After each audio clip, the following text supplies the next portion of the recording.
Boa noite a todos e todas. Seguimos aqui ao vivo, mais uma live do IERJ, hoje com um convidado de honra, que eu sou bastante fã. Para mim é sempre o senador Eduardo Suplicy, agora vereador mais votado do país, né? Cidade de São Paulo, aí, trazendo uma resposta interessante para o momento que a gente está vivendo hoje. Né? Então, hoje a nossa live especial, especialíssima, e a gente vai estar aqui com o vereador Eduardo Suplicy, discutindo um pouco sobre a questão da renda básica. Então, e aqui mediando comigo, o professor Mauro Osório, né, que é membro também do IERJ. Né? Boa noite, vereador Eduardo Suplicy, parabéns pela vitória, né? Uma vitória com V maiúsculo.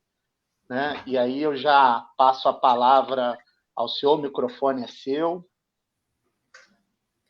Prezados Paulo Reis e Mauro Osório, do Instituto de Estudos do Rio de Janeiro, com muita satisfação, gostaria de aqui dizer algumas palavras sobre o resultado destas eleições. Sabem que ainda ontem eu encaminhei uma carta para os meus amigos e dirigentes da Basic Income International, Basic Income Earth Network, da BIAN, a rede mundial da renda básica, informando que no Brasil tivemos boas notícias a respeito do caminho para instituir a renda básica de cidadania, porque em São Paulo eu obtive 167.552 votos, a votação maior para um vereador em qualquer das cidades brasileiras, portanto, em São Paulo, que é a maior, ou em qualquer outra cidade no Brasil. E isto, na minha avaliação, significava um apoio à proposta da renda básica. Inclusive, eu ressaltei que, desta vez, desde 23 de março, eu passei a permanecer na minha residência, então precisei fazer a campanha por meio virtual, através da internet, em diálogos como os que estamos fazendo nesse instante. Então, eu fiz diálogos, sobretudo, a respeito da renda básica de cidadania, não apenas com pessoas de São Paulo, mas de mais de 20 estados brasileiros, porque candidatas e candidatos a vereadoras, a prefeito e prefeitas, pediram para conversar comigo sobre essa proposta. E então, com o maior prazer, eu fiz mais de 400 gravações desde março até agora, e de 1 hora e meia, às vezes até 2 horas, e algumas delas foram realizadas também com jornalistas e pessoas interessadas no exterior, na França, em Portugal, na Alemanha, na Turquia, na Índia, e em alguns outros lugares do mundo, e até porque nós temos visto um crescimento muito grande do interesse na renda básica de cidadania incondicional e universal. E ainda nestes últimos 20, 30 dias, eu fui conclamado a fazer cerca de 200 declarações em favor de candidatos a prefeito, prefeita, vereador e vereadores, na maioria dos casos do PT, mas também de outros partidos que, inclusive, abraçam a causa da renda básica de cidadania. Essa foi a primeira notícia que eu passei. A outra, justamente, refere-se a algo que vocês conhecem bem, porque eu transmiti a eles que, na cidade brasileira pioneira em que se está tomando os passos para instituir a renda básica de cidadania em Maricá, aconteceu que era dezembro de 2015, quando eu fiz uma palestra aqui em São Paulo sobre direitos humanos. Na palestra estava presente o então prefeito eleito em 2008, 2012, outra vez, Washington Quaquá, e quando ele ouviu, depois de mais de uma hora da minha exposição, ele me disse, e para todos, eu quero aplicar a renda básica de cidadania em Maricá.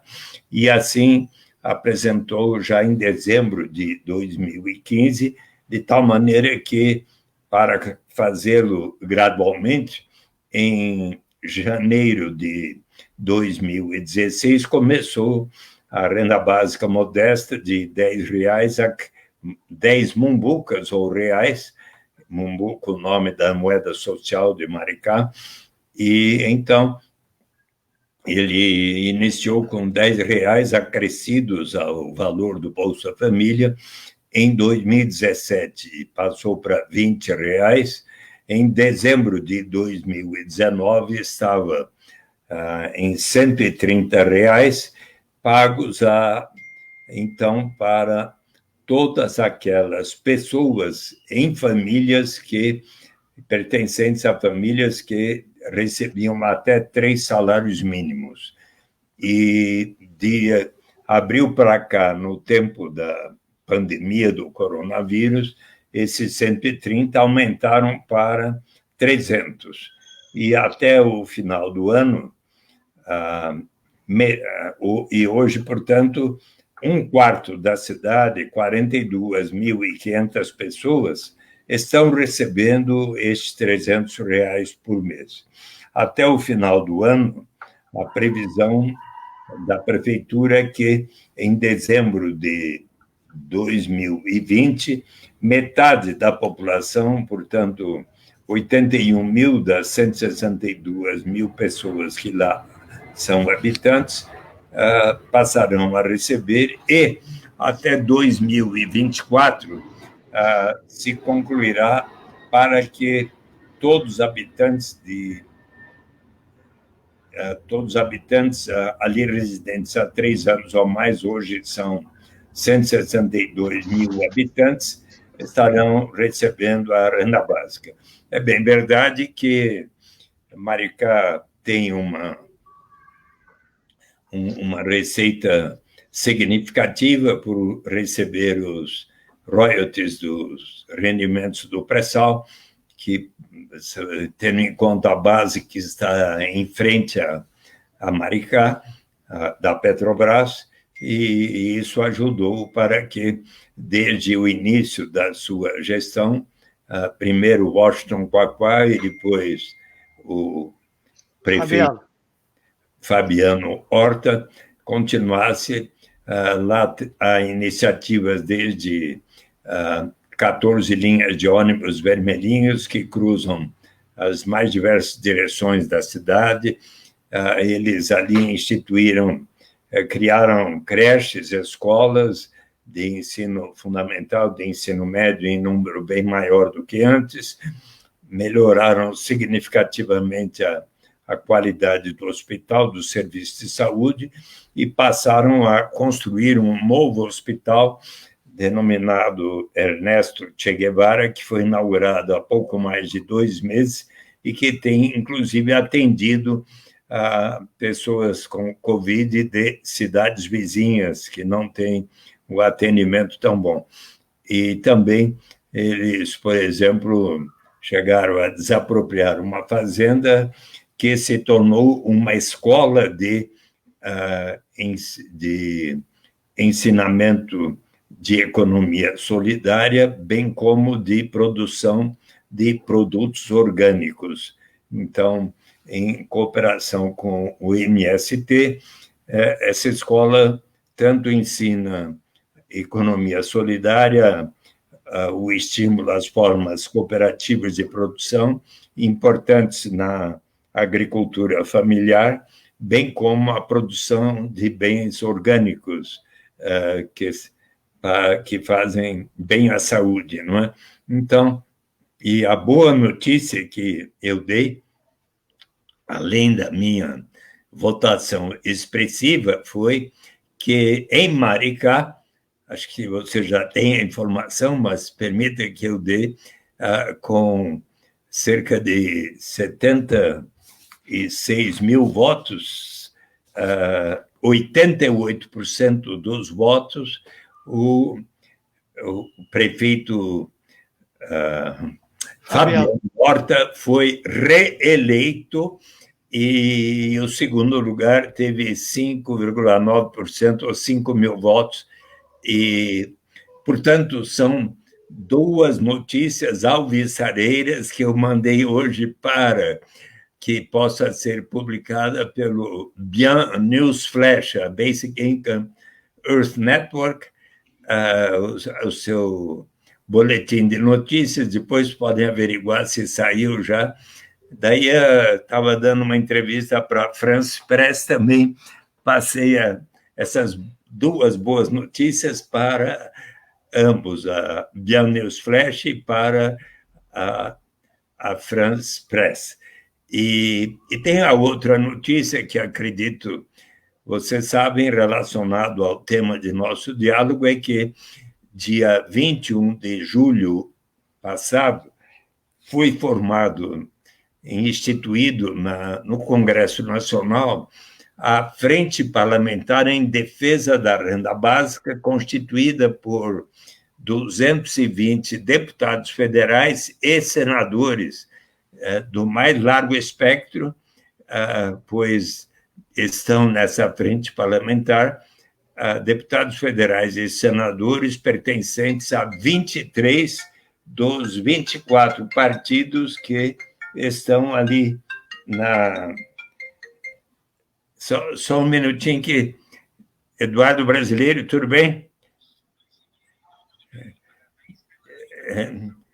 Muito obrigado. Eduardo, eu estou dando uma entrevista, eu lhe mandei o vídeo de 1 minuto e 5 segundos. Já viu? Está no e-mail.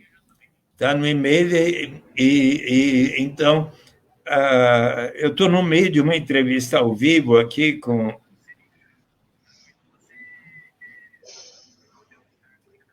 Por favor, às 7h15, você pode me ligar e ver se não saiu bom, eu faço outra vez, tá?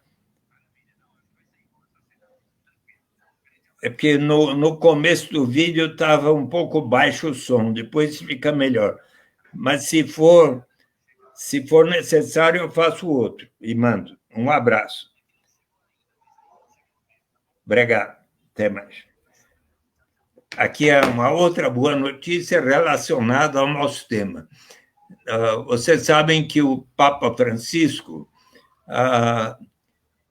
programou para o dia 20 de março último um encontro que seria realizado com jovens de todo o mundo.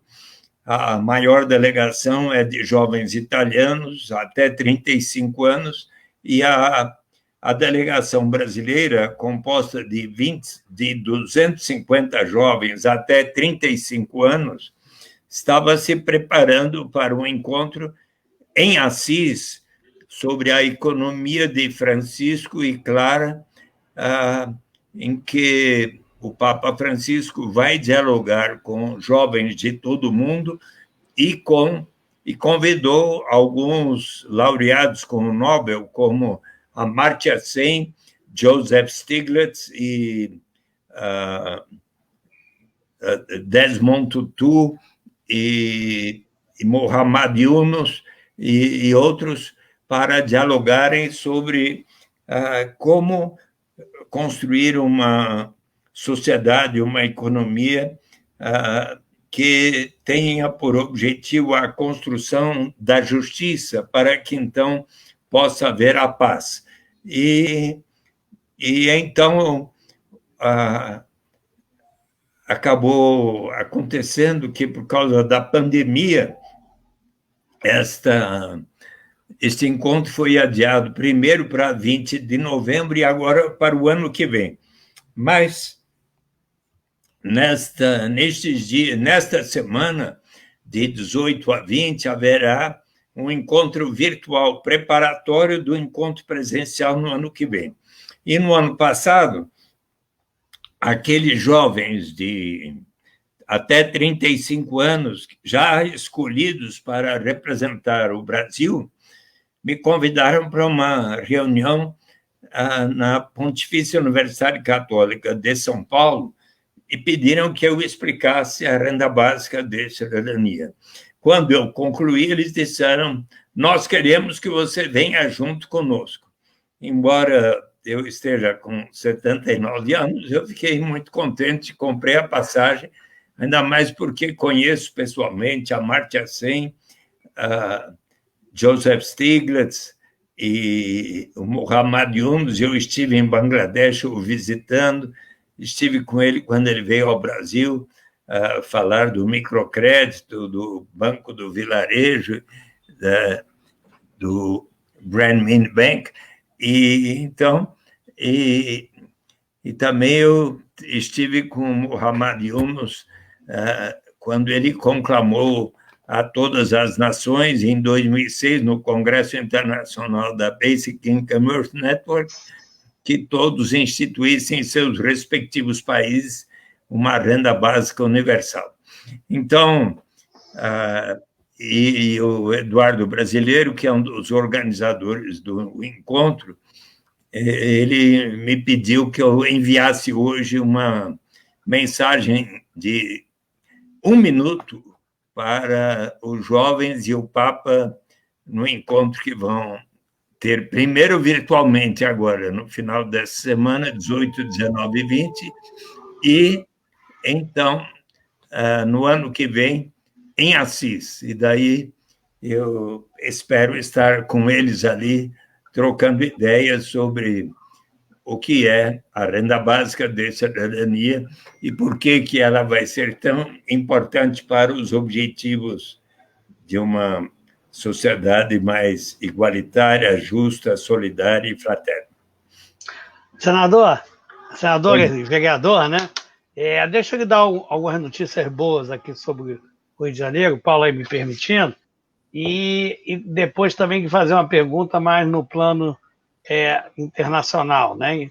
Primeiro que agora, quer dizer, Maricá, além do Fabiano Horta ter ganho com 88% dos votos, em São Gonçalo, que é um município no sul e sudeste com mais de 100 mil habitantes, são 207 municípios com mais de 100 mil habitantes no sul e sudeste, São Gonçalo é o município com menor receita pública por habitante. Também agora foi para o segundo turno e tem um candidato do PT que está em primeiro lugar. Em Itaboraí, que é outro município muito pobre, que teve aquela promessa ali do Comperj, que não se realizou, né?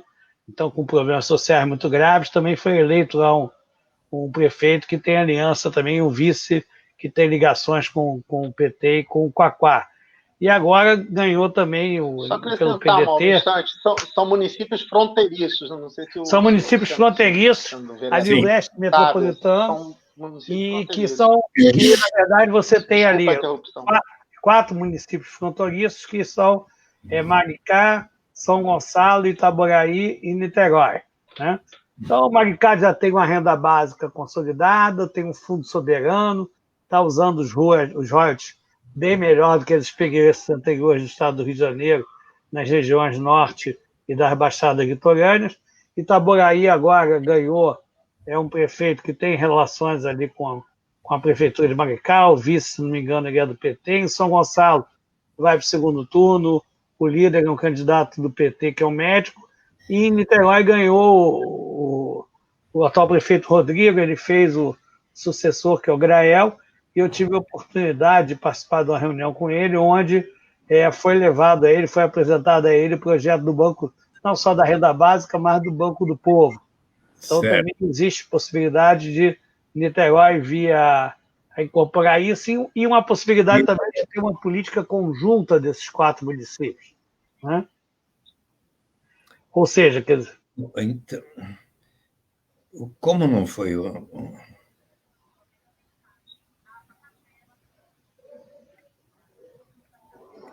Então, passe, por favor, porque a Rafaela que tinha incluído.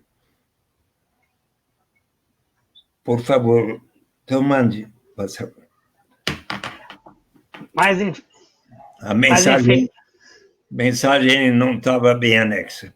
Tá bom. Mas, enfim, então, doutor, economista Eduardo, né, que o senhor também é economista. Então, nós temos hoje ali no leste metropolitano, né, uma possibilidade muito interessante de políticas conjuntas desses 4 municípios, pegando 2 municípios que têm uma renda maior, que têm políticas mais estruturadas, como Maricá e Niterói, com municípios muito mais pobres, que são São Gonçalo e Itaboraí, com isso dando uma alavancada na região da periferia metropolitana, que a nossa periferia metropolitana é, de longe, a mais precária, a mais pobre, a mais desigual do sul e sudeste brasileiro. Então, de trazer essa notícia interessante e a gente procurar trabalhar para, de repente, ter uma renda básica ali que se encaminhe para a universalização não só de Maricá, mas também de Niterói, de São Gonçalo e de Itaboraí, que seria uma coisa excelente. Esses municípios estão também fazendo políticas estruturais, e Maricá tem a Companhia de Desenvolvimento de Maricá, vai ter o principal aeroporto do pré-sal, Niterói a mesma coisa, a gente conseguir estruturar isso. Segundo, eu gostaria de saber do senhor, porque ficou muito claro aí na pandemia, né, a necessidade de políticas de demanda, a necessidade de políticas compensatórias e políticas de renda básica, a questão também da qualidade de vida, da alimentação, enfim, toda uma série de discussões que se ampliaram muito aí a partir da epidemia. Eu gostaria de saber do senhor como é que o senhor acha que essa epidemia ela pode vir influenciar uma política mais solidária, quer dizer, mesmo que ainda dentro do capitalismo, né? E como a renda básica pode ou não dar saltos qualitativos no plano internacional a partir dessa nova situação. Eu acho que é fato que a pandemia do coronavírus como que despertou uma consciência muito grande sobre a necessidade de se prover o necessário para a população mais carente. Então, em abril passado, é interessante observar que, por decisão de todos os partidos, todos os deputados federais e senadores, por consenso, aprovaram o auxílio emergencial, que é um benefício para todas as pessoas que, pertencendo a famílias que ganham até 3 salários mínimos, em sendo adultas e com o limite de 2 pessoas por família, então, essas pessoas vão poder receberam já por primeiros 5 meses R$600 por mês e agora por, acho que foi 4 mais 2 meses, né? E agora, nos 3 meses finais do ano, por decisão do presidente Bolsonaro, vai diminuir de 600 para 300 já a partir de outubro, aliás, de outubro, novembro e dezembro, R$300 por mês. E então, mas e agora está se debatendo se tanto ao nível do Poder Executivo, o ministro Paulo Guedes e a sua equipe, bem como os deputados e senadores, o que é que vai acontecer na medida que ainda não se tem o final da pandemia do coronavírus, existe a possibilidade que até de voltar a se agravar a pandemia. Há indicações, inclusive no Rio de Janeiro, em São Paulo, desses últimos dias, de que voltou a aumentar o número de pessoas contraindo a Covid-19. Então, não se tem a perspectiva certa de que vai passar a pandemia.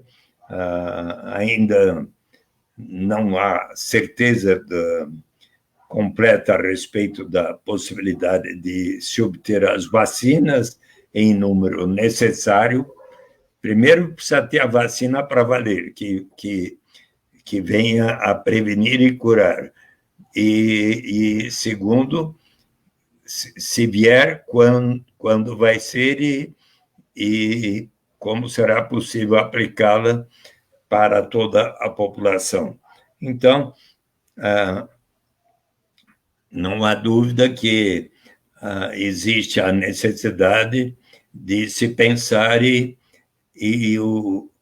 veja que o próprio presidente Jair Bolsonaro tinha considerado o auxílio emergencial da ordem de R$200 ou R$300 e os partidos de oposição colocaram R$600 e ele acabou aceitando, porque verificou que a situação era efetivamente muito grave.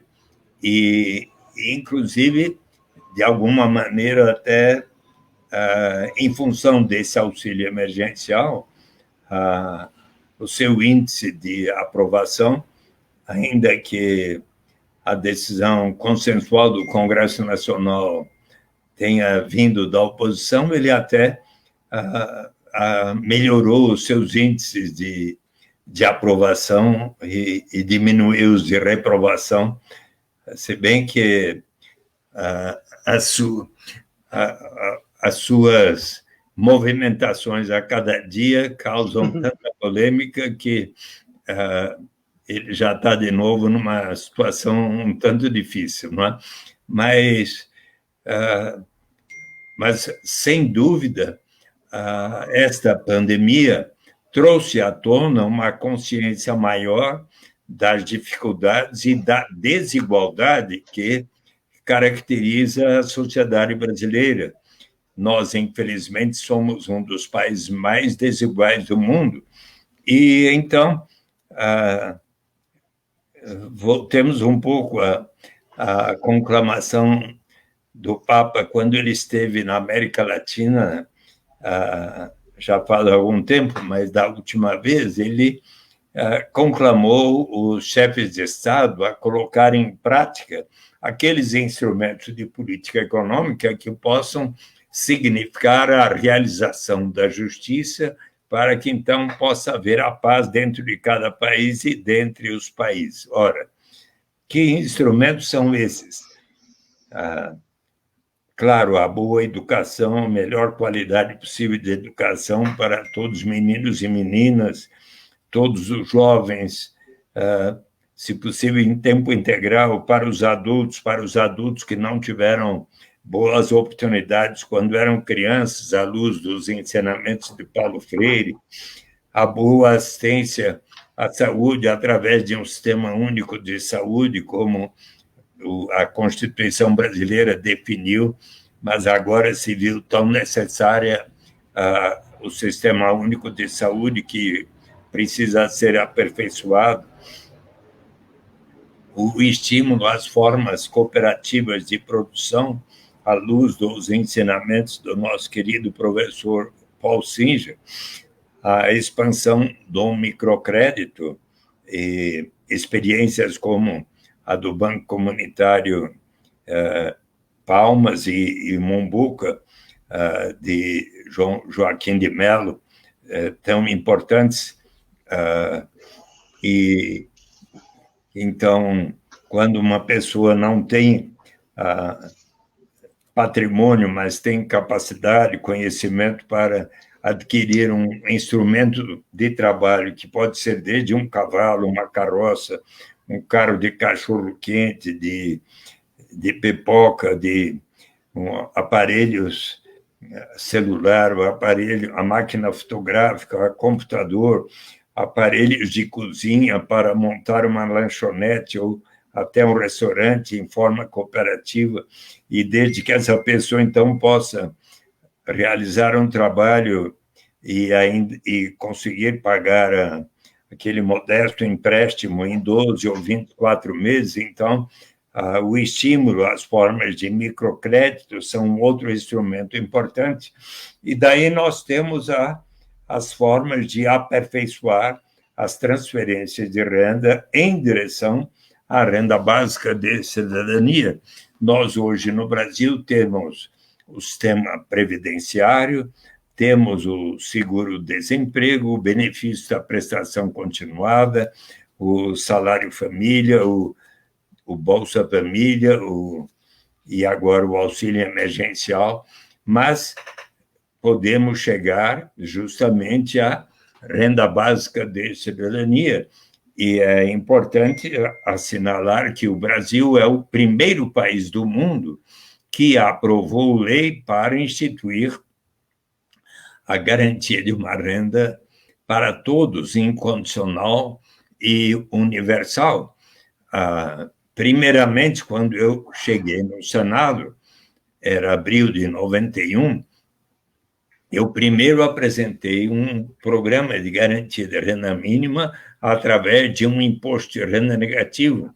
Toda pessoa que adulta não recebesse ao menos 45 mil cruzeiros à época, passaria a ter o direito de receber 50% da diferença entre aquele patamar e o nível de renda da pessoa.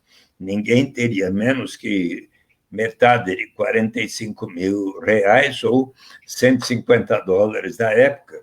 O projeto recebeu parecer favorável do então relator líder do PDT, Maurício Correia, depois ministro e presidente do Supremo.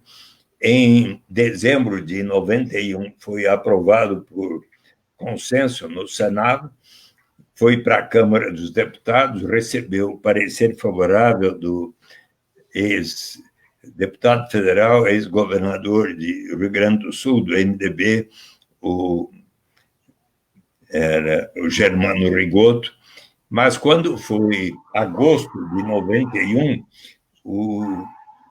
eis que o coordenador do governo paralelo do presidente Lula, que havia perdido a eleição para Fernando Collor de Mello, convidou cerca de 50 economistas para um diálogo ali em Belo Horizonte, em que eu e Antônio Maria da Silveira, professor, então, na época da FGV do Rio de Janeiro,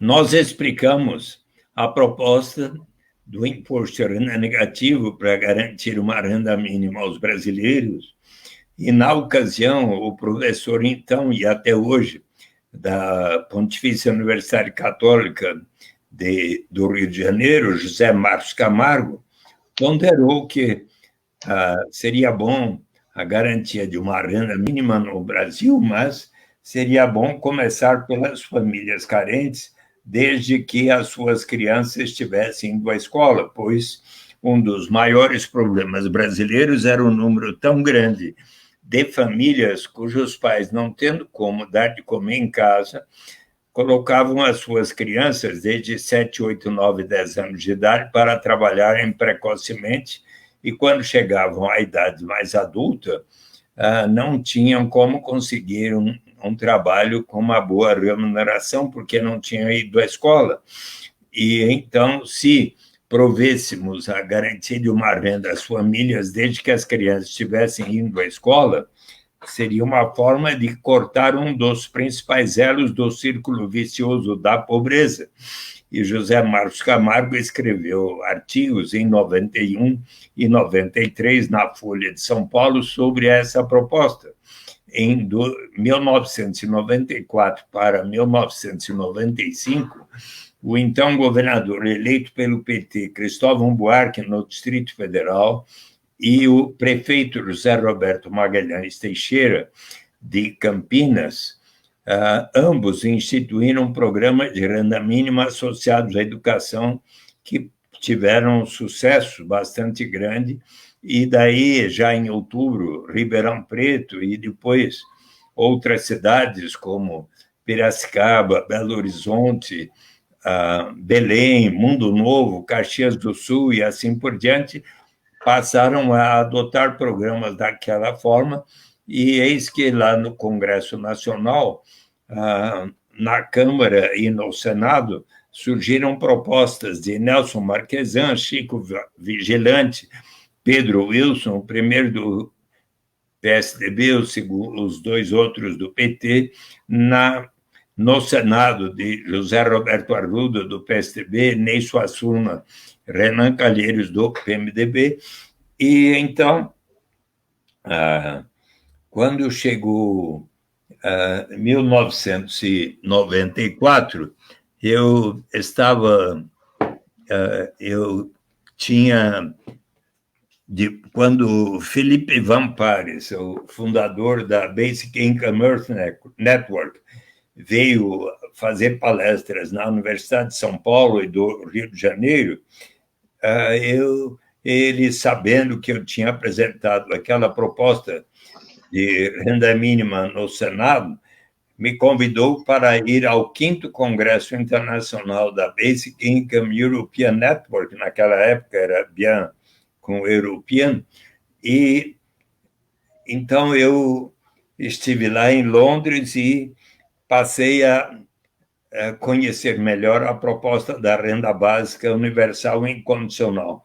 E eis que, em 96, novamente, Felipe Van Pares, autor deste livro, Renda Básica, uma proposta radical para uma sociedade livre e economia sã, com o meu prefácio escrito também com Yannick van der Bort, da Universidade Católica de Louvain. Então, Felipe Van Pares veio ao Brasil outra vez e eu o convidei para termos uma audiência com o presidente Fernando Henrique Cardoso no Palácio do Planalto, juntamente com Paulo Renato Souza, ministro da Educação, e sua equipe. Então, Felipe Van Pares explicou ao presidente que seria bom começar a garantia de uma renda mínima, quem sabe um dia chegar a tê-la incondicional, que seria o melhor, mas iniciar relacionando a renda mínima às oportunidades de educação significava um investimento em capital humano. E o presidente Fernando Henrique Cardoso, então, deu o sinal verde para que o Congresso Nacional aprovasse a Lei 9.533, de 97, pela qual a União financiaria em 50% os gastos dos municípios que adotassem programas de renda mínima associados à educação, que se espalharam, e seria no primeiro ano os de municípios de menor renda per capita, os 20% de menor renda per capita, até que no 5º ano todos os municípios passariam a ter o direito. Mas antes que chegasse no 5º ano, já em 2001, o presidente Fernando Henrique Cardoso, dados os resultados positivos da proposta, resolveu baixar medida provisória pela qual a União financiaria em 50%,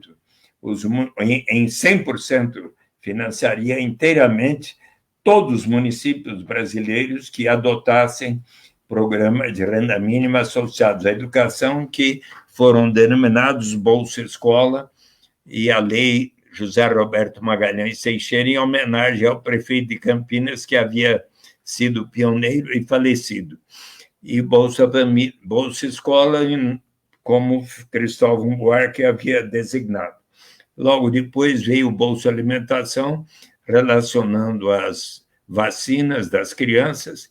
Daí veio o governo Lula, em 2002 eleito. Em 2003, ele lançou o programa Fome Zero, o cartão alimentação. Eu estive em Guaribas e Acauã, os municípios de menor renda, índice de desenvolvimento humano no Brasil naquela época, quando o ministro José Graziano da Silva lançou o programa Cartão Alimentação. Toda a família que não tivesse, muito carente, teria o direito de receber um cartão alimentação que só poderia ser gasto em alimentos equivalentes a R$50.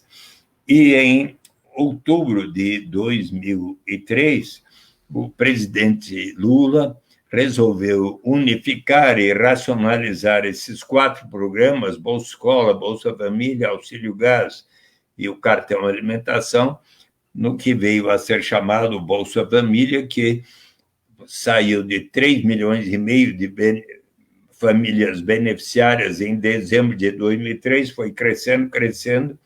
Em 2014 para 15, chegou a 14 milhões e 200 mil famílias, aí chegou a decrescer um pouco para depois recuperar e outra vez subiu um pouco, mas está por volta de 14 milhões e 200 mil famílias beneficiárias do Bolsa Família.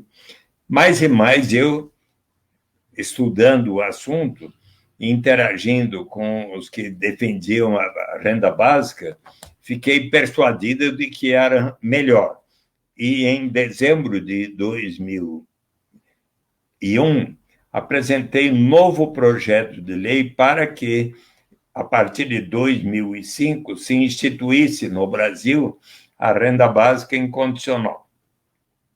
Foi designado relator o senador Francelino Pereira, ex-governador de Minas Gerais, ex-presidente da Arena, então no PFL, e ele me disse: olha, Eduardo, eu estou com 81 anos, não serei mais candidato, mas eu quero estudar seriamente a sua proposta.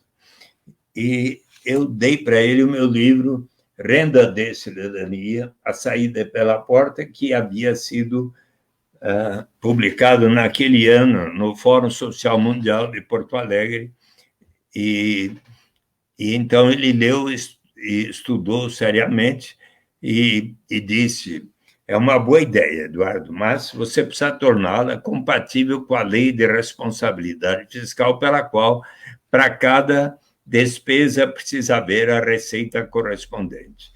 Que tal você aceitar um parágrafo que diga que será instituído por etapas, a critério do Poder Executivo, começando pelos mais necessitados, como, portanto, faz o Bolsa Família e agora o auxílio emergencial? Eu achei de bom senso, lembrei dos ensinamentos do economista James Edward Mead, prêmio Nobel de Economia, que recomenda que se caminhe passo a passo na direção de instituir as políticas corretas para evitar grandes instabilidades políticas nos países, e aceitei, e graças a isso, o Senado Federal, em dezembro de 2002, aprovou por consenso a lei que institui a Renda Básica de Cidadania, e em dezembro de 2003, a Câmara dos Deputados, também por consenso, e dentre as pessoas entre os deputados federais que estavam na Comissão de Constituição e Justiça, que aprovou e nada falou contra, estava o atual presidente e deputado federal Jair Bolsonaro. Foi para o presidente Lula. Eu conversei com o ministro Antônio Palocci da Fazenda, que disse ao presidente Lula: como é para ser instituído gradualmente, é factível, pode sancionar, e numa belíssima cerimônia, o presidente Lula sancionou esta lei, que teve um parecer muito breve de por favor, uma pergunta: quem vocês consideram, dentre vivos e mortos, o maior economista brasileiro? Por favor.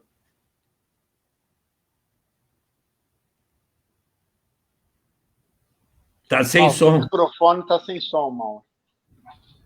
Mauro Osório, professor, por favor. Mauro, agora Celso sim. Furtado. Como? Celso Furtado. Estou de acordo. Celso Furtado se encontrava em Paris, lecionando na Sorbonne. No dia 8 de janeiro de 2004, foi lida na cerimônia a mensagem que ele escreveu para o presidente Lula. Me permitem ler, é curta. Neste momento que Vossa Excelência sanciona a Lei de Renda Básica de Cidadania, quero expressar-lhe a minha convicção de que, com essa medida, nosso país coloca-se na vanguarda daqueles que lutam pela construção de uma sociedade mais solidária.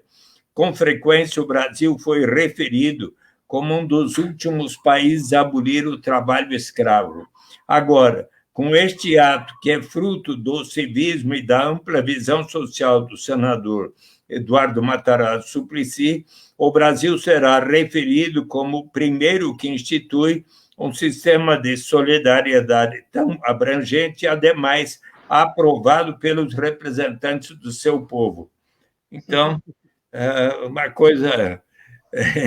Eu concordo que ele foi um extraordinário autor de formação econômica do Brasil, que tanto nos ensinou, não é? E ele teve essa percepção. Então... Mas, senador Suplicy, o Celso Furtado, ele foi... Eu sou professor da Faculdade Nacional de Direito do FRJ, sou economista, mas sou professor lá. O Celso Furtado foi aluno da Faculdade Nacional de Direito da FRJ e foi o patrono da minha turma de formatura na economia da UFRJ. Então, que ano? Foi em 1979, a minha formatura. Vida. Que coisa boa. Parabéns. Obrigado.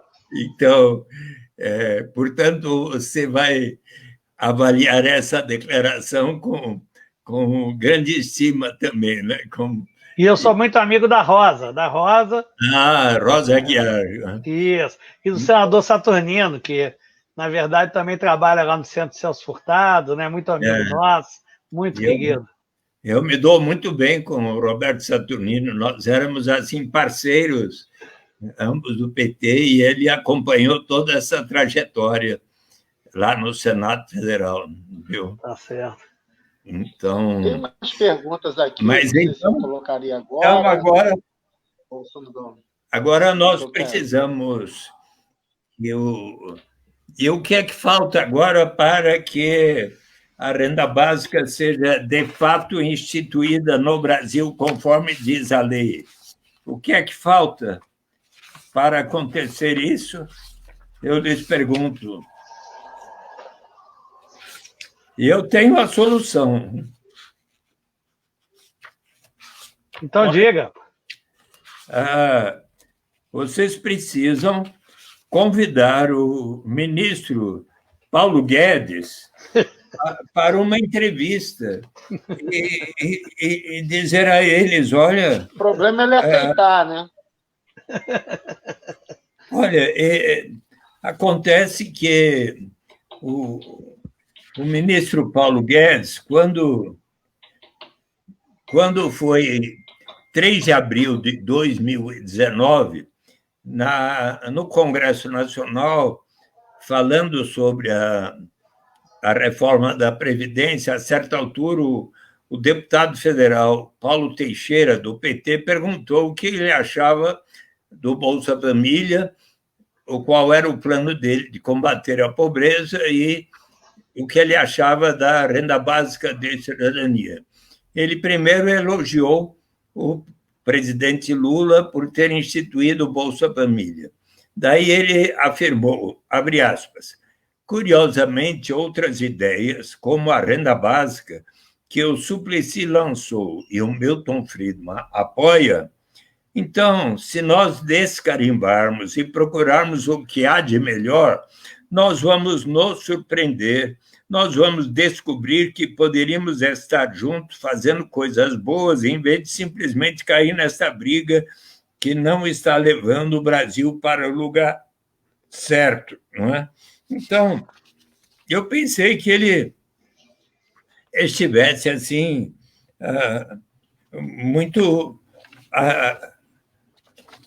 muito favorável a chegar-se à renda básica de cidadania. Mas, no início de setembro, no outro diálogo ali no Congresso Nacional, quando o deputado Reginaldo Lopes perguntou a ele sobre a renda básica de cidadania, daí ele disse, eu só não aceito que seja universal, porque, imagine, vai pagar a todos vocês, deputados federais e senadores, vai pagar a mim, aos mais importantes empresários brasileiros e tudo. Ora, ele... Deixa eu ver... Acontece que, é claro, ele precisa compreender o que os laureados com o Prêmio Nobel de Economia já compreenderam há tempo.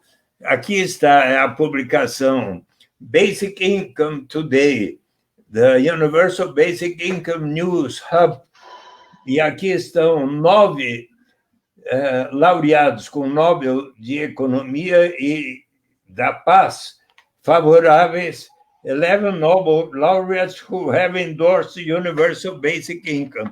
Veja a lista. Desmond Tutu, Nobel da Paz em 84. Robert Solow, 87, Prêmio Nobel de Economia. Amartya Sen, 98, Prêmio Nobel de Economia. Vernon Smith, 2002, Nobel de Economia. Daniel McFadden, 2000, Nobel de Economia. Muhammad Yunus, 2006, Nobel da Paz. Peter Diamond, 2010, Nobel Prize de Economia. Christopher Pissarides, 2010, Nobel de Economia. Angus Deaton, 2015, Prêmio Nobel de Economia. E no ano passado, 2019, Abhijit Banerjee e a esposa dele, Esther Duflo, ambos laureados com o Nobel de Economia. Aqui está o livro Good Economics for Hard Times, que Abhijit Banerjee e Esther Duflo publicaram recentemente, e neste livro está um capítulo inteiro que fala bem da renda básica de cidadania. Então, se vocês convidarem o ministro Paulo Guedes para um diálogo sincero, se quiserem, podem me convidar também. Ele precisa entender que, sim, a renda básica vai pagar até para ele e para o maior empresário brasileiro, para o Mauro Osório, para o Paulo Reis, para o Pelé, para a Xuxa, mas, obviamente, para o Eduardo Suplicy, nós que temos mais, vamos contribuir para que nós próprios e todos os demais venham a receber, e daí nós vamos ter as grandes vantagens da renda básica incondicional. Se me permite, eu posso aqui explicar quais são. Claro.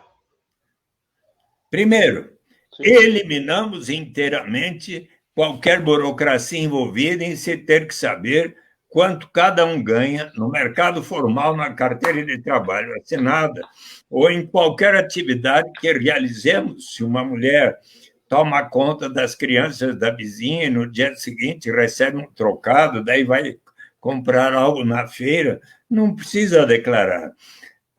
Eliminamos qualquer estigma ou sentimento de vergonha da pessoa precisar declarar: eu só ganho tanto e por isso mereço tal complemento de renda.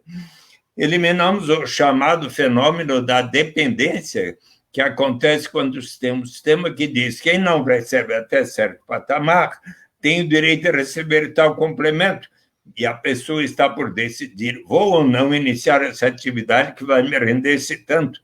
Mas se eu iniciar e receber esse tanto, e aí vem o governo e me retira o que eu estava recebendo naquele programa, eu talvez desisto e entro na armadilha da pobreza ou do desemprego.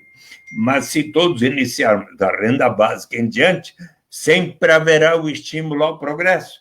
Será mesmo? Será que não vai estimular a ociosidade? O que é que vamos fazer com aquelas pessoas que têm uma tendência inarredável à vagabundagem? Pensemos um pouco em nós, seres humanos, homens e mulheres. Todos nós amamos realizar uma série de atividades porque nos sentimos úteis para a comunidade. As mães, quando estão amamentando seus nenês, qualquer hora do dia, da noite, da madrugada, com todo amor e carinho. Quando nós, pais e mães, estamos cuidando da boa alimentação e desenvolvimento de nossas crianças, Quando nossos pais e avós são mais idosos, precisam da nossa atenção e carinho, lá estamos. Nas associações de bairros, nas igrejas de todas as denominações, nos centros e diretórios acadêmicos, quantos de nós não realizamos uma série de atividades porque nos sentimos úteis? Quando Vincent van Gogh e Amedeo Modigliani pintaram as suas obras, saíam pelas ruas para tentar vendê-las, alcançar a sobrevivência. Mal conseguiram, ambos ficaram doentes, morreram precocemente. Hoje as suas obras são vendidas por milhões de dólares. A Constituição brasileira assegura o direito à propriedade privada. Isso significa que aquela pessoa que detém a propriedade de uma fábrica, de uma fazenda, de um hotel, de um restaurante, de um banco, títulos financeiros, lojas, propriedades imobiliárias, estas pessoas têm o direito de receber os rendimentos do capital na forma de lucros, juros, aluguéis. E eu lhes pergunto, por acaso, a nossa Constituição diz que para um proprietário destas formas de capital receber lucros, juros, aluguéis, precisa necessariamente comprovar que estejam trabalhando, que suas crianças e adolescentes estejam indo à escola? Não. Então, se nós asseguramos aos mais ricos o direito de todos partilharem da riqueza comum de nossa nação, por que não estender a todos, ricos e pobres, ainda mais quando pensamos em certos aspectos da nossa economia, da riqueza gerada na cidade maravilhosa do Rio de Janeiro, na potência industrial de São Paulo, nas florestas da Amazônia, do Pantanal do Mato Grosso, nos pampas do Rio Grande do Sul, nas cataratas da Foz do Iguaçu, uma questão de bom senso. E quando pensamos, então, em aspectos da nossa história, mais de 3 séculos em que milhões de pessoas foram arrancadas de sua terra natal na África para virem colaborar para o enriquecimento de tantas famílias, sem que lhes fosse dada qualquer remuneração que não fosse viver numa senzala e receberem uma remuneração que fazia com que os escravos tivessem uma expectativa de vida pouco superior a 30 anos de idade. É uma questão de bom senso. E, então, mas qual é a principal vantagem da renda básica de cidadania? É do ponto de vista de que nos fala o nosso grande economista Amartya Sen, laureado com o Nobel em desenvolvimento como liberdade, quando ele afirma que desenvolvimento, se for para valer, deve significar maior grau de liberdade para todos na sociedade. E ele lembra, acho que vocês sabem, da história de quando ele era menino. Seu pai era um ótimo professor, viviam numa boa casa. Certo dia ele estava brincando no jardim de sua casa e eis que entrou um homem gritando por socorro, havia sido esfaqueado nas costas. Ele chamou por seu pai e acompanhou seu pai levando aquele trabalhador para o hospital. No caminho, ele disse, bem que minha mulher tinha me avisado para não vir a este lugar tão perigoso, mas eu não tive outra alternativa senão de aqui, neste bairro caracterizado por lutas étnicas, conseguir um trabalho que pudesse dar o sustento da minha família. Ao chegarem no hospital, ele teve uma forte hemorragia e veio a falecer. Conclui Amartya Sen, tipicamente aquele homem cadermia não tinha liberdade real, precisou colocar a sua saúde e vida em risco para conseguir um trabalho que pudesse dar o sustento da sua família. Para aquela mulher que, não tendo como dar de comer em casa para suas crianças, para sua avó, resolve vender o seu corpo aqui no Parque da Luz, ou na praia de Copacabana, ou do Leblon, ou para aquele rapaz que, não tendo como ajudar no orçamento da sua família, resolve se tornar um aviãozinho da quadrilha de narcotraficantes, como o personagem dos Racionais MCs, do Mano Brown, o Homem na Estrada, que recomeça a sua vida, sua dignidade, liberdade, que foi perdida, subtraída, e quer mostrar a si mesmo que realmente mudou, que quer dizer ao crime nunca mais. O dia que houver para aquela mulher, para este rapaz, uma renda básica para si e cada membro da sua família, esta pessoa vai ganhar o direito de dizer: não, agora eu não preciso aceitar essa única oportunidade que me surge pela frente, mas que vai ferir a minha dignidade, colocar minha saúde e vida em risco. Agora, graças à renda básica, para mim e cada membro da minha família, eu posso, quem sabe, fazer um curso aqui no Instituto de Estudos do Rio de Janeiro, até que surja uma oportunidade mais de acordo com a minha vontade, com a minha vocação. É neste sentido, pois, queridos Paulo e Mauro, que a renda básica de cidadania vai elevar o grau de dignidade e liberdade real para todos. Maravilha! Por isso que eu acredito tanto nessa proposta. Não, é apaixonante, né? A discussão é apaixonante e a gente vê nessa pandemia como dá certo, né? Quando você, apesar dos pesares, e aí todo o esforço que a esquerda fez, quando você joga essa questão da renda básica universal, você vê como a economia responde rapidamente, né? Em Maricá, a gente tem acompanhado os dados, aí o Mauro pode comentar mais sobre isso, sobre a Mombuca. É impressionante como alavanca a economia, né? Não sei se o Mauro queria comentar alguma coisa sobre isso, né? Eu acho que é interessante, né, Mauro? Falar um pouco. Na verdade, quer dizer, aqui no Rio de Janeiro, senador, que tem uma crise, quer dizer, muito grande desde 2016, né? Enquanto o Brasil, de 2016 a 2019, mesmo com a crise, a economia cresceu 3%, né? Na região sudeste, 3,1%, né? No estado do Rio de Janeiro, houve uma queda de 2,9% da economia, em termos de emprego. Em Maricá, o emprego cresceu 60%. Ou seja, na verdade, o emprego cresceu 20 vezes mais, quase, em Maricá, do que no Brasil, nesse período 2016 e 2019.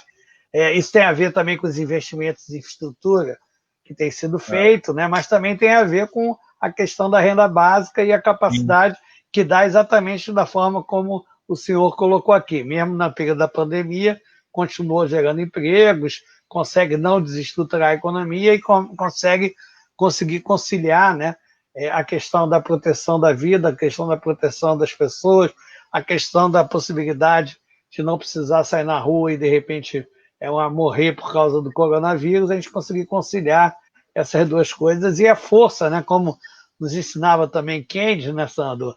Claro. Que a demanda que é o elemento central, quer dizer, do capitalismo. Então, é uma sabedoria, né, de quem é a favor do capitalismo, querer que as pessoas tenham renda e tenham capacidade de consumo.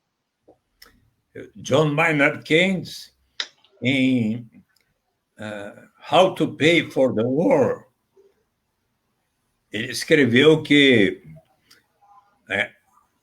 a Inglaterra precisava se preparar para entrar na guerra e era necessário, então, separar para a defesa o que fosse importante. Mas a guerra iria resultar em problemas sociais graves. Então, deveria separar 2% do produto nacional bruto de 5 bilhões de libras esterlinas, portanto, 100 milhões de libras esterlinas, para pagar uma renda básica ao povo. Você já leu isso, Mauro? Não. Pode estar lá, veja lá. Nos ensaios de John Maynard Keynes, a entrevista, que é um gênio, né?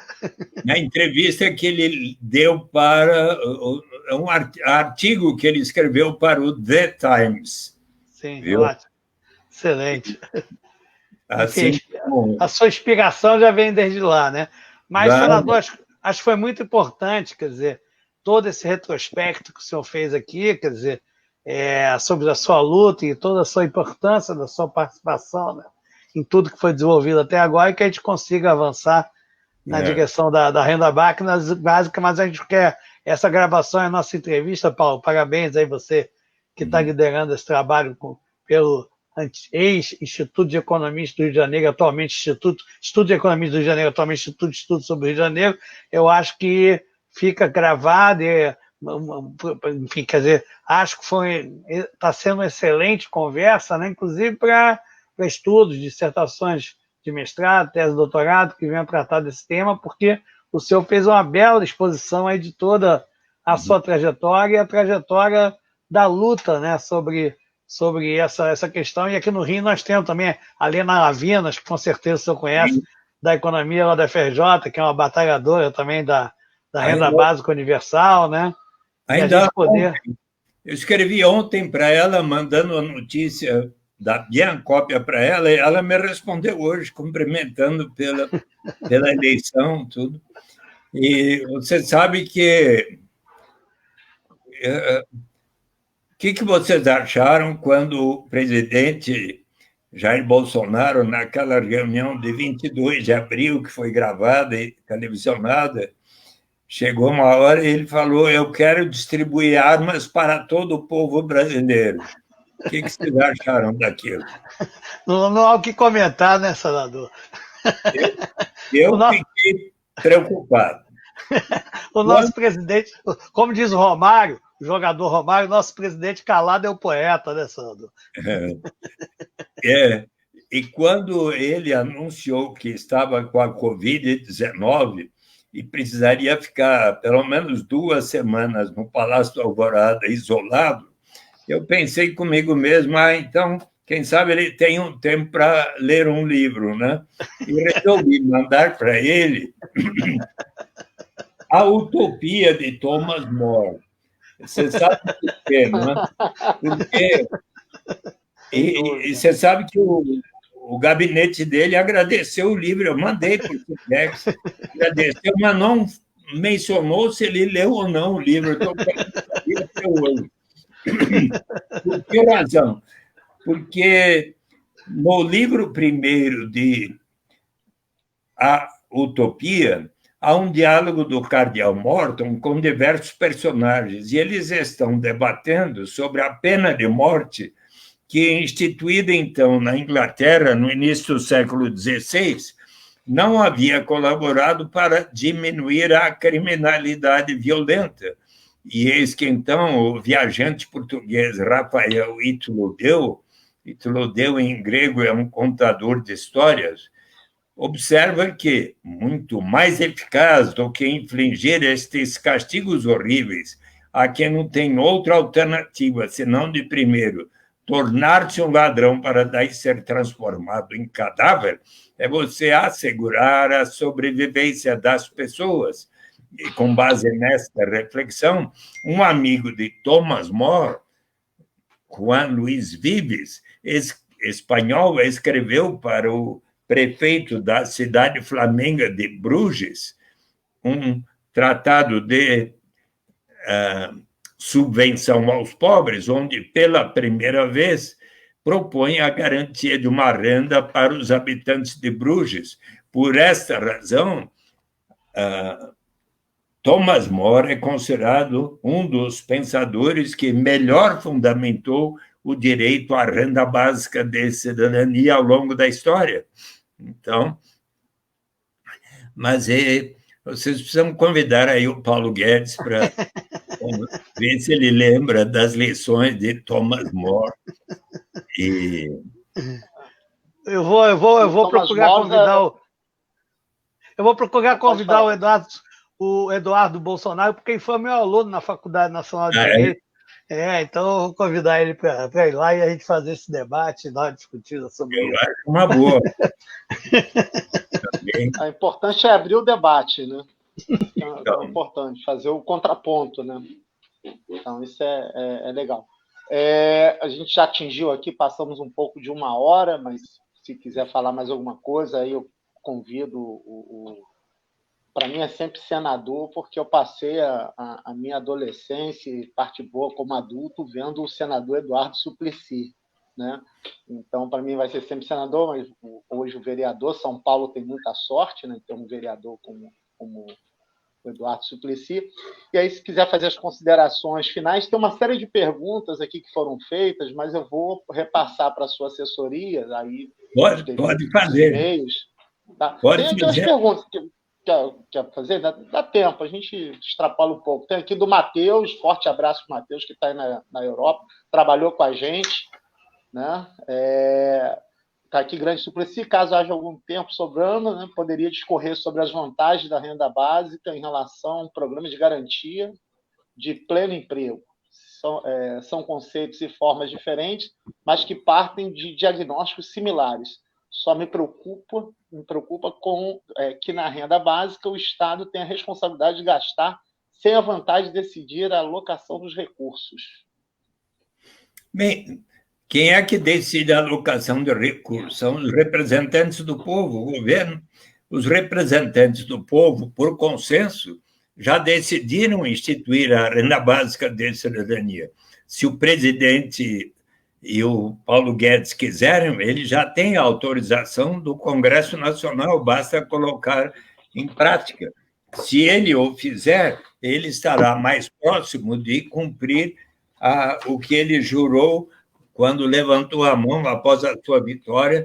Eu juro perante Deus e o povo brasileiro cumprir a Constituição, cujo artigo 3º diz que constituem objetivos fundamentais da República Federativa do Brasil, construir uma sociedade justa, livre e solidária, garantir o desenvolvimento nacional, erradicar a pobreza, a marginalização e reduzir as desigualdades sociais e regionais, promover o bem de todos sem preconceitos de origem, raça, sexo, idade, condição civil ou socioeconômica, de qualquer outra forma de discriminação. Então, você pode convidar o Eduardo Bolsonaro e falar o que ele recomenda ao pai melhor do que a renda básica para cumprir o que ele disse para o povo brasileiro e perante Deus.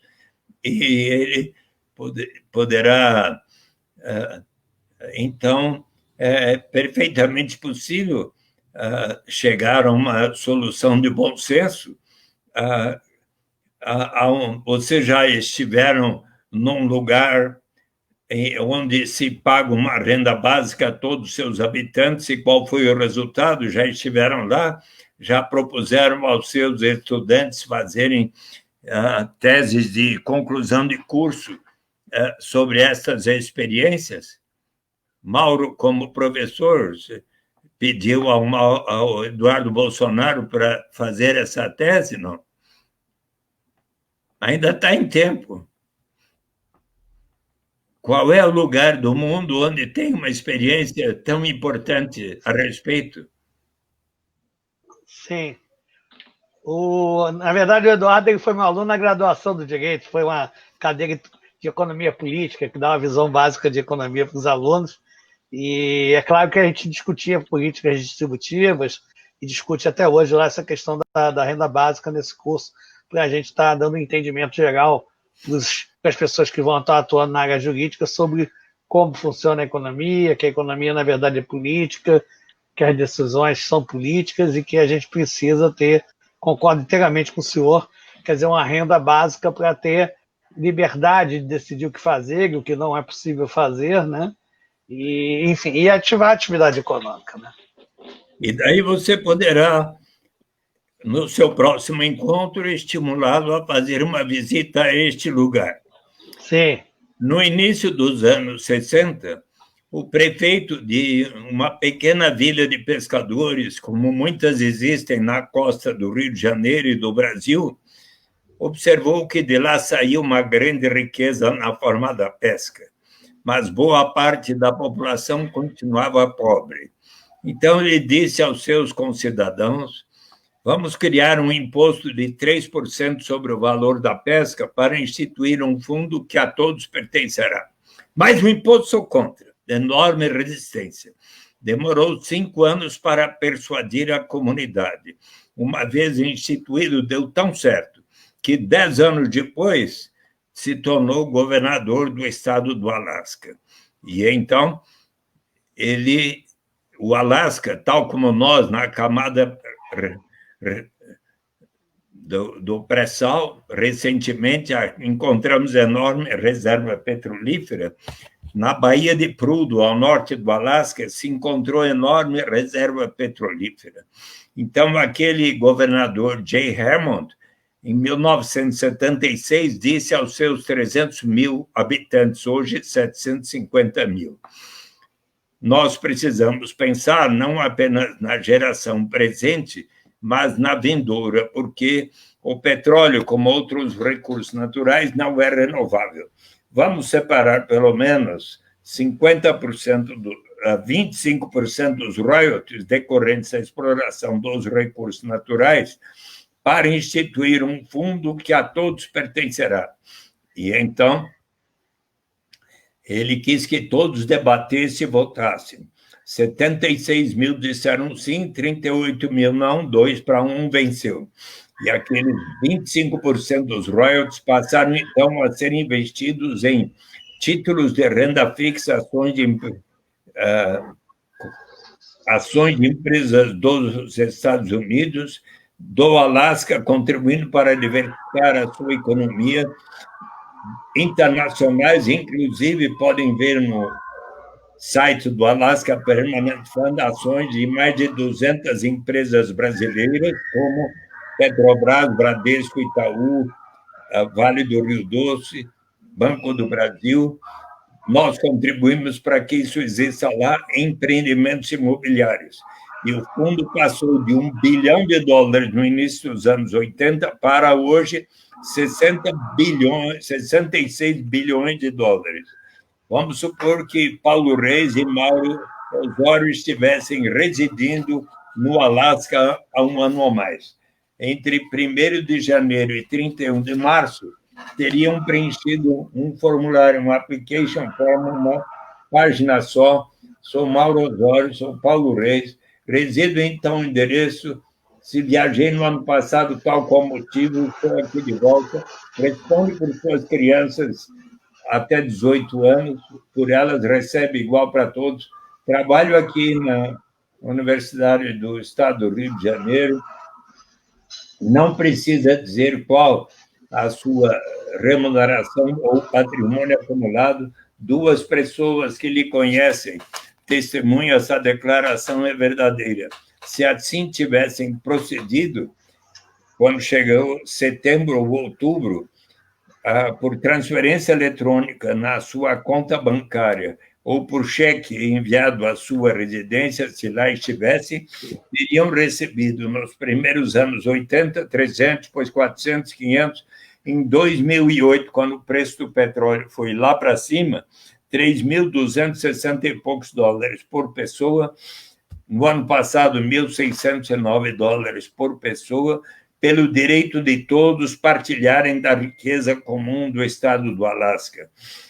1980, Alasca, o mais desigual dos 50 estados norte-americanos, hoje o mais igualitário, junto com Utah, coeficiente Gini 0,42, e constitui suicídio político para qualquer liderança do Alasca propor o fim deste sistema.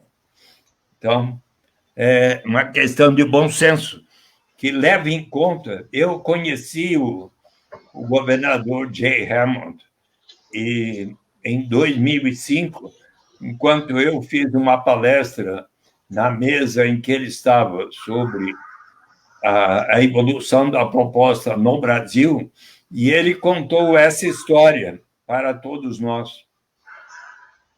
Quando ele terminou, eu perguntei a ele, quando o senhor havia feito essa proposta para os habitantes de Bristol Bay e depois do Alasca, o senhor já havia lido Common Sense, de Thomas Paine, Paine? Ele falou, não. Então, pois o senhor aplicou a proposta que o maior ideólogo das revoluções americana e francesa havia escrito em 1795 para a Assembleia Nacional da França. Vocês conhecem Mauro Osório, Thomas Paine e Paulo Reis? Não, eu não. Sim, conheço. Eu sou historiador, né, de formação. Então vocês sabem que... Fundamental para a Revolução Americana e a Revolução Francesa. Né, um dos principais teóricos. Fundamental. Então vamos ensinar ao Mauro que ele não tem esse... Thomas nasceu em 1734 em Thetford, na Inglaterra. Tornou-se amigo de Benjamin Franklin, aquele que inventou o para-raios, aquele que inventou os óculos, antes só se usava monóculos, um homem muito influente, que persuadiu Thomas Paine a ir para a América antes da independência. E para lá ele foi como um coletor de impostos e arguto observador de costumes e de valores. E começou a escrever ensaios que tiveram enorme impacto. O presidente George Washington escreveu para um amigo que nenhum outro ensaio tivera tamanha influência sobre a mente dos americanos como Senso Comum, Common Sense, que publicado e distribuído pelas ruas da Pensilvânia e das 13 colônias em janeiro de 1776, fizeram com que, em 4 de julho, 6 meses depois de 1776, os americanos proclamassem a sua independência. Acontece que, uma vez proclamada a independência, ele começou a se sentir muito perseguido por suas ideias consideradas tão progressistas, ousadas. O que ele falava em common sense?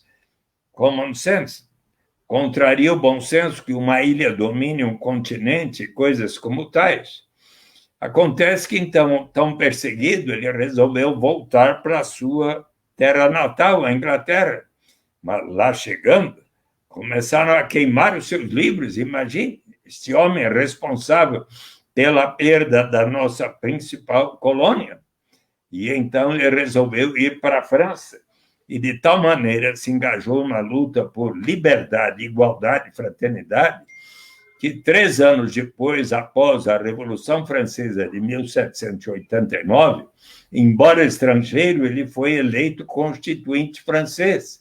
E nesta qualidade, em 1795, ele escreveu para a Assembleia Nacional da França Agrarian Justice, Justiça Agrária, 20 páginas que estão reproduzidas no meu livro, Renda de Cidadania, Saída pela Porta, onde ele diz que a pobreza é algo que tem a ver com a civilização e a instituição da propriedade privada. Lá na América, onde ele tinha estado, antes da independência, não enxergara tamanha destituição e pobreza como nas vilas e cidades europeias de então. Mas ele considerava de bom senso que uma pessoa que cultive a terra, realize benfeitorias na terra, possa usufruir do seu trabalho na sua propriedade. Mas era o seu plano que toda pessoa que assim o fizesse destinasse uma parcela de seu rendimento para um fundo que a todos pertenceria, e deste fundo, uma vez acumulado, se pagaria a cada pessoa residente naquele país, e essa seria uma proposta para todos os países, tanto um capital básico quanto uma renda básica, como um direito inalienável de todos partilharem da riqueza comum da nação. Uma questão de bom senso. Então, acho que se vocês convidarem o Paulo Guedes aí para uma entrevista, Eduardo Bolsonaro, e contar essas coisas, eles vão ficar persuadidos e a gente avança nesse país. É verdade, a sua capacidade de persuasão, conhecimento histórico, toda a sua caminhada aí, né, e as vitórias que já teve, realmente ajudam muito e são muito persuasivas. E é uma questão que faz todo sentido, né, para quem acredita que o ser humano é um ser solidário, que todos merecem viver de forma minimamente digna e ter liberdade para fazer as suas escolhas. E para concluir, então, o que você sugere, Paulo Reis? A conversa está muito boa, né? Assim, foi uma verdadeira aula de história, né? Eu conhecia pouco o Thomas Paine, assim, né? Fiquei até curioso para ler, né, um pouco mais, porque a gente conhece ele mais naquele cenário, né? Eu conheço ele muito ali no cenário das disputas. Eu nunca li nada sobre o Thomas Paine. Já estou animado aqui para procurar na internet, né? E eu até sugeri que o Eduardo Bolsonaro lesse um pouco também do Thomas Paine, além da utopia que o pai dele tem, né? Já mais um livro a se recomendar, né, para uma leitura. Mas agradeço, assim, hoje a gente teve uma aula aqui muito boa, né? Eu estava esperando só, né, muita coisa. A questão da renda básica, mas a gente vê como está entrelaçado uma série de questões, né? Então, inclusive com princípios do socialismo, né? Como é uma questão que é bem geral, né? Assim, que acaba afetando todo o processo, não só de economia, mas o processo político também. E de pensar, o Mauro tocou bem, né? Pensar o ser humano como um ser solidário, né? E às vezes a gente passa a não perceber isso com o dia a dia, com a correria, e como esse debate aflora exatamente isso, né?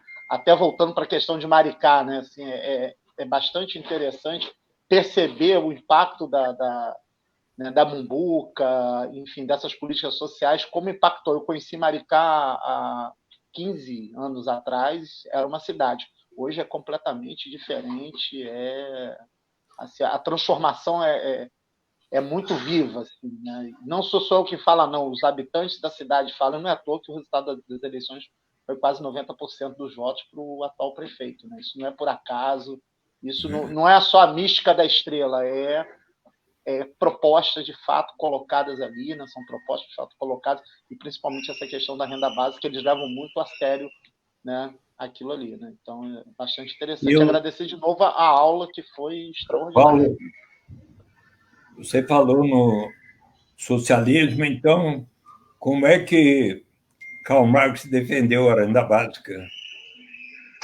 Como ele defendeu? Aí o especialista é o senhor, fica até aqui. Mas acho que em toda a tese do Marx ele defende essa questão quando ele fala que todos são iguais e têm os mesmos direitos e que a gente tem que lutar por esses direitos, que deve haver uma economia mais racional, né? Não é à toa que ele fala até uma questão de passagem, né? A gente não pode pular para o comunismo, que a gente não tem maturidade para isso, mas a gente tem que ter uma economia de transição. Eu acho que a renda básica passa muito por isso, por uma ideia de uma economia de transição, né? E o Marx trabalha muito isso, né? Como a gente deve construir a ideia de Estado, como a gente deve construir a ideia de economia a partir de uma concepção de transição, né? Eu acho que esse é o grande pulo do Marx, né? E aí esse processo é o processo de inclusão, né? E quando chegarmos a uma sociedade mais amadurecida, os seres humanos vão se portar de tal maneira a se poderem escrever como lema de sua sociedade aquelas 12 palavras em inglês que o grande economista John Kenneth Galbraith, em A Era da Incerteza, diz que tiveram um efeito ainda mais revolucionário do que os volumes de O Capital. E você sabe bem quais são essas 12 palavras. Pode falar. Aí só me pegou também, não vou... Eu já li o coisa, mas eu não vou me lembrar agora aqui. From each according to his capacity, to each according to his needs. De cada um de acordo com a sua capacidade, a cada um de acordo com as suas necessidades. Certo dia, prezado Paulo, professor de História, eu estava explicando a garantia de renda para todos, para as comunidades eclesiais de base, lá em Brasília, na Conferência Nacional dos Bispos do Brasil. Estava presidindo a conferência o saudoso Dom Luciano Mendes de Almeida, grande defensor dos direitos humanos. Quando eu citei Thomas More, Thomas Paine, Bertrand Russell, dezenas de economistas, filósofos. Daí ele me disse, Eduardo, você não precisa citar o Karl Marx para defender a sua proposta, porque ela é muito melhor defendida por São Paulo na segunda epístola aos Coríntios. Daí eu fui ler essa epístola, achei tão bela, e sempre cito São Paulo e Karl Marx, porque São Paulo diz aos Coríntios que todos nós deveremos sempre seguir o exemplo de Jesus, que, em sendo tão poderoso, resolveu se solidarizar e viver dentre os mais pobres, de tal maneira que, conforme está escrito, para que haja justiça, para que haja igualdade, toda aquela pessoa que teve uma safra abundante não tenha de mais, toda aquela pessoa que teve uma safra pequena não tenha de menos. Os princípios da renda básica estão na Bíblia Sagrada em tantos lugares. O rabino Henry Sobel me ensinou qual é a palavra 513 vezes mais citada na Bíblia, tzedakah, que em hebraico significa justiça na sociedade. O grande anseio do povo judeu, como também do povo palestino. Então, no livro do Êxodo, de Esaú, de Jacó, dos Provérbios, de Deuteronômio, sempre está a palavra tzedakah. Não é à toa que o MST, quando começa a leitura de seus seminários, muitas vezes começa pela leitura do Êxodo, para lembrar da luta pela terra prometida, pela reforma agrária, por justiça na sociedade. 520 anos antes de Cristo, o mestre Confúcio observou que a incerteza é ainda pior do que a pobreza. E pode alguém sair de casa senão pela porta? Paulo, quando você saiu de casa hoje pela última vez, como é que você o fez? Pela janela? Na verdade, eu não saí de casa, né? Porque eu estou em casa em quarentena, mas normalmente a gente sai pela porta. Da última vez. Da última vez foi pela porta. Foi pela porta. Você reparou no nome do meu livro? Sim, eu ia perguntar exatamente isso. Por que saída pela porta? É uma solução de bom senso. E se você for ver o que pensam os seguidores de Maomé, do islamismo, dos 4 califas que escreveram o livro dos hadis, Omar, o segundo deles, diz que toda pessoa que tem um grande patrimônio deve destinar uma parcela deste patrimônio para os que pouco ou nada têm. E se nós formos ao budismo, Dalai Lama, numa ética para o novo milênio, diz que se for para aceitar o consumo tão suntuoso dos mais ricos, nós precisamos antes assegurar a sobrevivência de toda a humanidade. E você que conhece tão bem a história, Karl Marx, quando falou daquela citação tão breve e revolucionária, ele aprendeu de quem? Sumarizou de quem? Tô na arguição, não sei.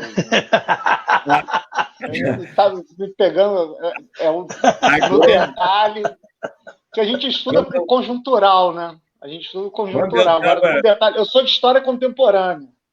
Então, no detalhe, eu vou ficar vendido sempre. Não tem a cultura que o senhor tem. Quando eu estava escrevendo meu livro, pandemia, certo dia eu comentei com a querida professora de filosofia, Marilena Chuí, comentando sobre Marx e tal, e Aristóteles. Aí ela falou: o Karl Marx sintetizou o que ele tinha lido em Aristóteles. Em política, Aristóteles diz que política é a ciência de como alcançar o bem comum, uma vida justa para todos. Para isso se faz necessário a justiça política, que precisa ser precedida da justiça distributiva, que torna mais iguais aos desiguais. É uma questão de bom senso. Sim.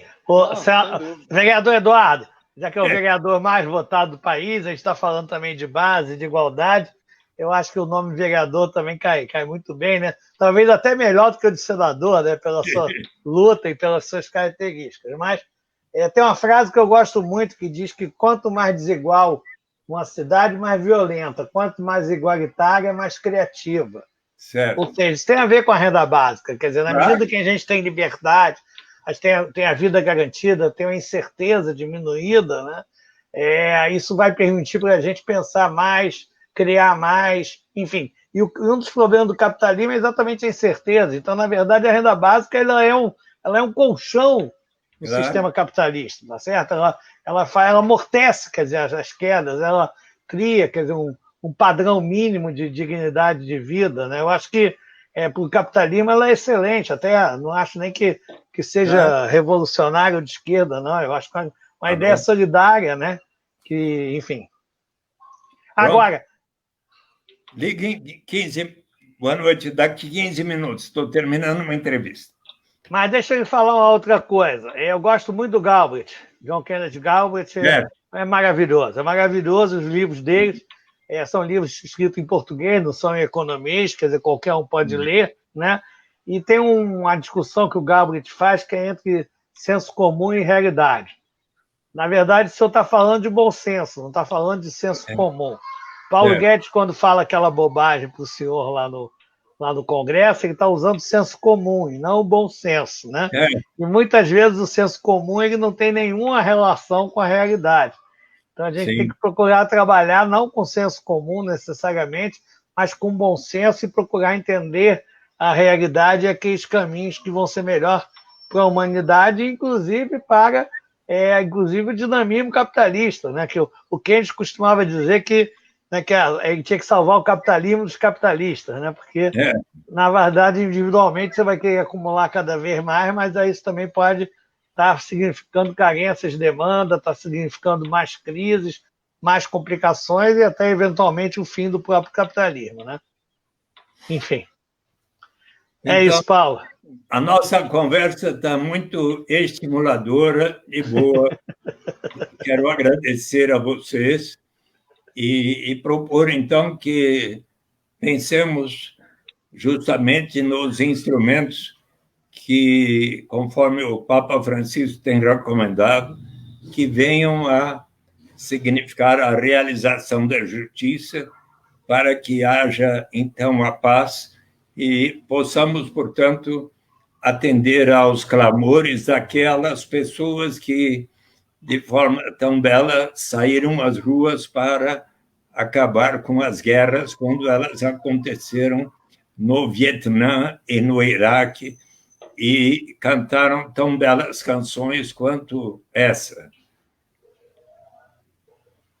Quantas estradas precisará o homem caminhar até que ele possa ser chamado de homem? Quantos mares a gaivota branca precisará voar até que ela possa descansar na areia?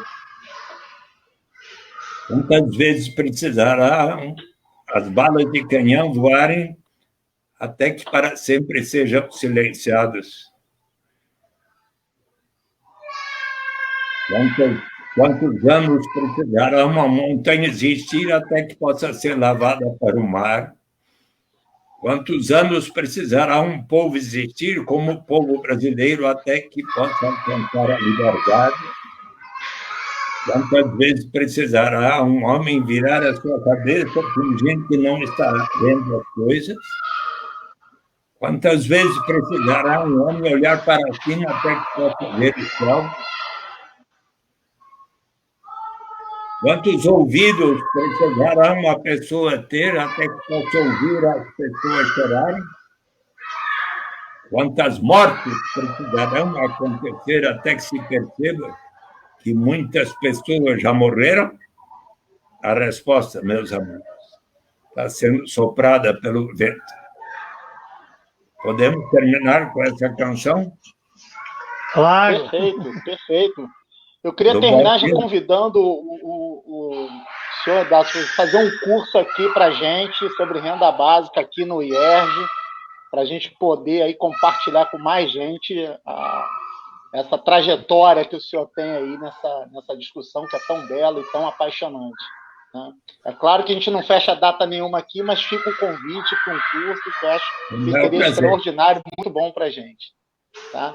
E quero aqui encerrar, agradecer a presença de todos e todas, e como sempre, fiquem em casa, vamos respeitar a quarentena, né? Está acabando já, né? Então a gente está vencendo aí a Covid, né? Mas com a nossa solidariedade, com a nossa dedicação aí militante, né? Todos nós, né? No combate aí dessa doença que aflige o mundo inteiro e ao Brasil, né? Então, novamente agradecendo a presença aqui do senhor Eduardo Suplicy, né? Para mim sempre senador, né? Vereador para São Paulo, do Mauro Osório, que está sempre aqui com a gente, economista, membro do IERJ, e assim a gente encerra a nossa live de hoje, que foi muito boa, muito proveitosa.